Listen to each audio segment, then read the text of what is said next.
అనంత పని విధానానికి తార్కాణమే అనంతమైన సభ. అనంతపురం అర్బన్ నియోజకవర్గంలో జరిగిన సామాజిక సాధికార యాత్ర సభపై ప్రజల్లో ఉన్నవారిని, ప్రజలే శ్వాస ధ్యాసగా జీవించువారిని ఎప్పుడు ప్రజలు తమ హృదయాల్లో శాశ్వతంగా నిలుపుకుంటారు అనేదానికి నిదర్శనమే అనంతపురంలో జరిగిన సామాజిక సాధికార సభ దిగ్విజయం కావడం.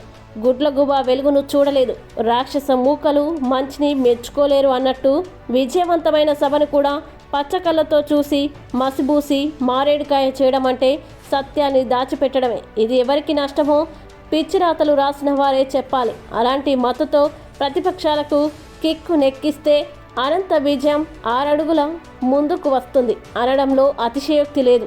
అనంత నాయకత్వంలో అనంతమైన అభివృద్ధి జరిగిన మాట దాచిపెట్టడం అంటే అరచేతిలో అగ్ని కణకల్ని పెట్టుకోవడమే అవుతుంది. నగరం నలుదిక్కుల అభివృద్ధిలో అనంత ముద్రలే కనబడుతున్నాయి. గతంలో పనిచేసినవి ఏ ఒక్కటైనా కనబడతాయని చెప్పగలిగేద్దాము. ఏ ఒక్కరికైనా ఉన్నదా? స్వతంత్ర అనంతరం ఒక్క నగరంలోనే దాదాపు 800 కోట్ల రూపాయల అభివృద్ధి పనులు జరగడం దేశంలో ఎక్కడైనా చూడగలమా? ఇది మేటి అనడంలో అతిశయోక్తి ఉన్నదా? ఇందులో ముఖ్యమంత్రి జగన్మోహన్ రెడ్డి మొదలుకొని వైఎస్ఆర్సీపీ పార్టీ శ్రేణుల సమిష్టి కృషి, వీటన్నింటికీ మించి అనంత లీడర్షిప్ మనకి ప్రత్యక్షంగా కనబడుతుంది. అందుకే అనంత వెంకట్రామరెడ్డి గారు అనంతపురం నియోజకవర్గ ప్రజల్లో, మరీ ముఖ్యంగా ఎస్సీ, ఎస్టీ, బీసీ, మైనార్టీల హృదయాల్లో ఉన్నాడని మరొకసారి సామాజిక సాధికార యాత్ర సభ ద్వారా తేట తెల్లమైంది. దీన్ని చూసిన ప్రతిపక్షాలు పచ్చపత్రికలు బిక్కముఖం వేసి వెర్రిరాతలు పిచ్చికూతలు కూస్తున్నారని నగరంలో నలుదిక్కులా చర్చించుకుంటున్నారు. అందుకే అనంత ప్రజలు శాశ్వతంగా అనంత వెంకట్రామరెడ్డి గారే మాకు ప్రతినిధిగా ఉండాలని రాబోయే 2024 ఎన్నికల కోసం ఎదురు చూస్తున్నారు. ఈ ప్రజల ప్రభంజనంలో ప్రతిపక్షాలు కూకటి వేళ్లతో పెకిలించబడతాయి. ఇప్పటికే నగరంలో ఒక కార్పొరేటర్, సర్పంచ్, వార్డు మెంబర్ కూడా లేని పరిస్థితుల్లో రేపు మరింత చిత్కలబడిపోవడం ఖాయం.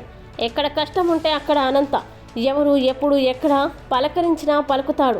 ఆపదలో ఉన్నవారిని అక్కున చేర్చుకుంటాడు.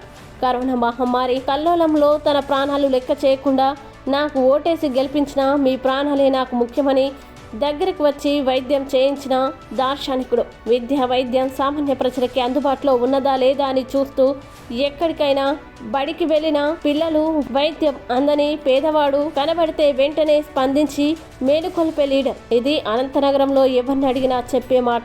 అంతేకాకుండా నగర సుందరీకరణలో భాగంగా వెడల్పాటి రోడ్లు, నిత్యం తాగడానికి మంచినీరు, సమృద్ధికరమైన డ్రైనేజ్ ఏర్పాట్లు, ఇవన్నీ ప్రత్యక్షంగా చూసి అనుభవిస్తున్న అనంత ప్రజలు అనంతంగా అనంతన్నని తమ గుండెల గుడిసెల్లో నిలుపుకుంటారు.